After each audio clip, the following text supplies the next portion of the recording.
Stephen Frew here, talking about couples and the regeneration or realignment that's needed in order to have sustainable intimacy over the span of your life and to capitalize on the love that got you started in the first place. We don't talk about this much in conversation in couples counseling. We have a lot of uh, interesting techniques to help couples communicate better or to maybe manage conflict.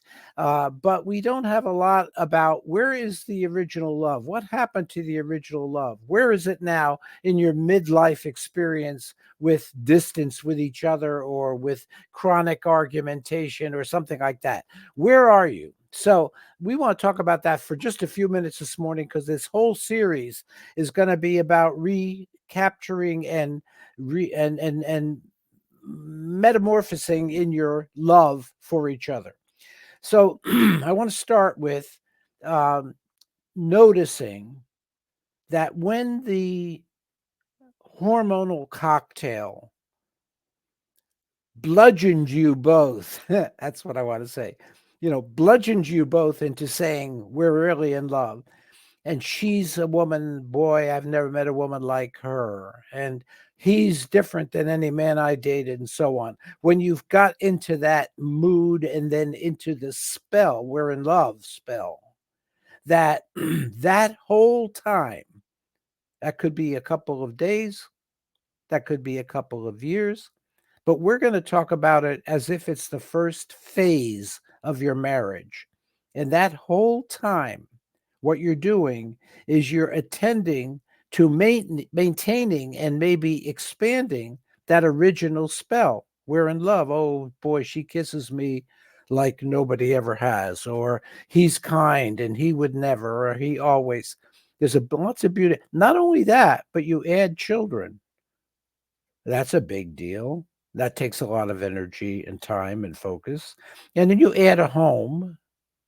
That takes, like in old language, that would be we start to establish our kingdom.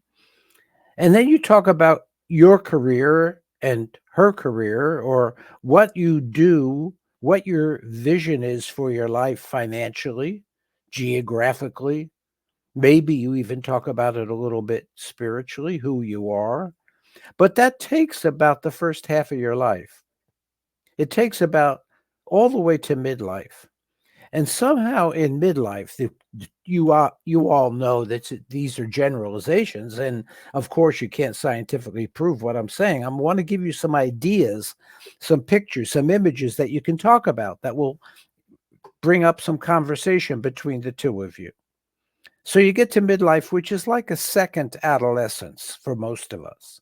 Now, you know what an adolescence is because you have children. You know what happens. They go from being little children in many, many ways, wonderful, beautiful, to adolescence in which they're challenging everything.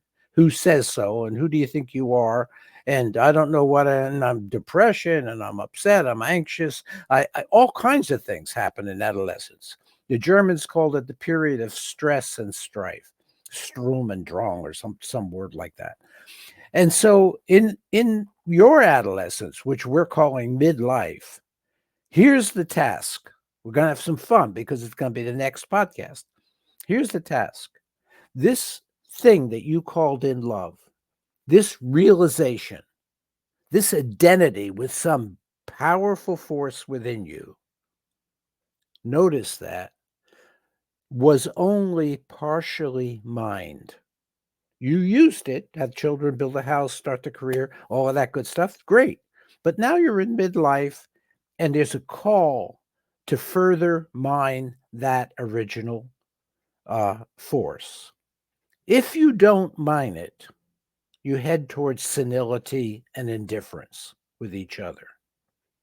If you don't mind it, if you don't mine it, your life becomes every day looks a lot like yesterday.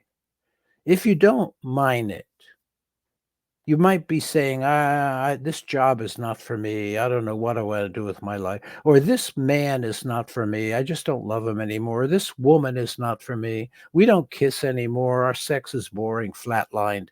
Or maybe we're going to buy a big old RV and travel around the country thinking that traveling will take care of it. Let me tell you, it won't. Not this. Travel takes care of a lot, and it's kind of fun and good. Uh, but the midlife call is to rebirth, literally, is to come alive in a new way. And I'm arguing that that's all about your personal love. Love is your authority, but you have to discover it. You have to nurture it. You have to know what you're talking about. So, next podcast is going to be about that. This is Stephen Fruit. Thank you for listening.